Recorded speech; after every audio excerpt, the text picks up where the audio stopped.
కూటమి ప్రభుత్వం ఇచ్చిన హామీ మేరకు అన్నా క్యాంటీన్లను సీఎం చంద్రబాబు నాయుడు పునః ప్రారంభిస్తున్నట్లు పలాస ఎమ్మెల్యే గౌతు శిరీష పేర్కొన్నారు. శ్రీకాకుళం జిల్లా కాశీబుగ్గలోని పాత బస్టాండ్ సమీపంలోని అన్నా క్యాంటీన్ను శుక్రవారం ఆమె ప్రారంభించారు. ఈ సందర్భంగా అన్నా క్యాంటీన్లో టిఫిన్ను ఆమె స్వయంగా వడ్డించారు. అనంతరం ఆమె క్యూ లైన్లో నిరాడంబరంగా నిల్చొని అల్పాహారాన్ని తీసుకున్నారు. ఈ సందర్భంగా ఆమె మాట్లాడుతూ పేదవాడి ఆకలి తీర్చడమే ప్రభుత్వ ఆశయమని పేర్కొన్నారు. అన్నా క్యాంటీన్లను విమర్శించిన వైసీపీ నేతలు కూడా ఇక్కడ భోజనం చేయవచ్చని ఎద్దేవా చేశారు. ఆమెతో పాటు పలువురు కూటమి నాయకులు పాల్గొన్నారు. అన్నదానం నిన్న అని కబుర్లు చెప్పేవాళ్ళు కాదు. ఈరోజు తెలుగుదేశం పార్టీ పేదలకి చేయాల్సిన ప్రతి సంక్షేమ పథకాల మీద ఎంత శ్రద్ధ పెట్టి పేదలకు అందిస్తుందో దానికి ఇంకొక ఉదాహరణ ఈరోజు అన్నా క్యాంటీన్లు. గతంలో ఈరోజు 5 రూపాయలకి ఏమొస్తుందో రాష్ట్రంలో ప్రజలందరికీ తెలుసు. మనం రాసుకునే పెన్ను కూడా రావటం లేదండి.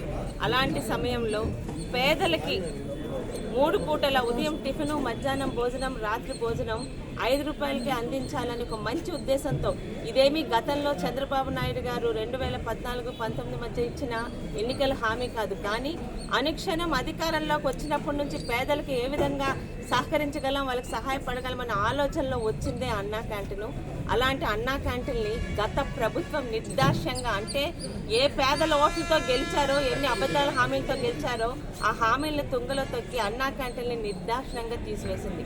కావాలనుకుంటే ఆ పేర్లు మార్చి వాళ్ళ వైఎస్ఆర్ పథకాల పేరుతో రన్ చేయొచ్చు, కానీ ఎక్కడ కూడా అన్నా క్యాంటీన్ లేకుండా చేసింది. ఈరోజు చంద్రబాబు నాయుడు గారు వచ్చిన 100 రోజుల లోపల ఆయన అమలు చేస్తున్న హామీలు ప్రతిదీ కూడా పేదలకు సంబంధించిందే. ఈరోజు కూడా కొంతమంది విమర్శలు చేయొచ్చు, 5 రూపాయలు కూడా ఎందుకు పెట్టాలని. ఈరోజు ఇక్కడ నడుపుతున్న బిల్డింగ్ కానీ, మెయింటెనెన్స్ కానీ, ఇక్కడున్న వర్కర్స్ ఖర్చుగా మినిమం పెట్టారు తప్పితే ఉచితంగా పెట్టడానికి ఎటువంటి వెనక ఆలోచన లేదు.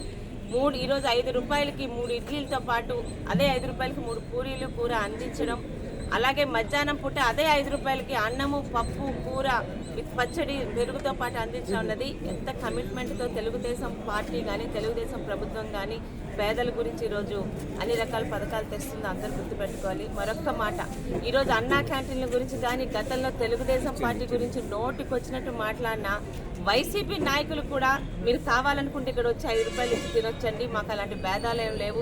ఏ నోటితో టీడీపీని తిట్టారో ఆ నోటితో ఈరోజు టీడీపీ పెడుతున్న అన్నా క్యాంటీన్లకు మీరు కూడా వచ్చి భోజనం చేయొచ్చని మేము ఆహ్వానం పలుకుతూ ఒక మంచి కార్యక్రమాన్ని ఈరోజు మా అందరి ద్వారా చేయించి, నిజంగా తెలుగుదేశం పార్టీలో కార్యకర్తలుగా, నాయకులుగా ఉన్నందుకు మేము గర్వపడేలా అన్నా క్యాంటీన్లు తీసుకొచ్చి చంద్రబాబు నాయుడు గారికి పేదలందరి తరఫున వాళ్ళందరి తాలూకా